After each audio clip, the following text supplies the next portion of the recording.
Hindi mo lang sila magulang, tao rin sila. Napapagod, nasasaktan, umiiyak at higit sa lahat, dapat nirerespeto mo sila. Kasi ang labo nyo minsan, no? Ibang tao kaya nyong irespeto. Teacher, boss, kaibigan ng bait nyo. Ang lambing nyo, ang taas ng manners nyo. Pero pagdating sa magulang nyo, yung taong nagpalaki sa inyo, nagsakripisyo, nagtiis, nagbigay, di nyo mabigay yung respeto na kaya nyong ibigay sa mga taong hindi nyo kilala. Bakit? Anong tingin nyo sa magulang nyo? Hayop, robot, ATM? May silbi lang kapag may kailangan ka? Grabe nga eh. Kapag barkada, may presensya ka. Kapag jowa, may sweetness ka. Pero pag magulang mo, konting mali nila, galit ka, suplado ka, parang wala silang nagawa para sa'yo. Pero tanong ko lang, nung ikaw walang-wala, sinong nandoon?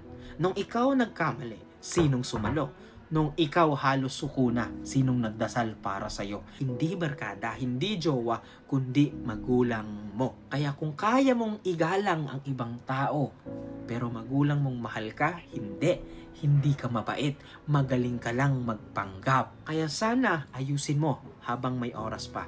Kasi darating ang araw na tahimik ang buhay nyo. At yung boses na lagi mong tinataboy, doon mo lang mamimiss. Ang respeto walang bayad. Minsan nga maliit na bagay. Pero yan ang pinaka-importanting dapat ibigay sa taong unang nagmahal sa'yo. At yun ang magulang ninyo.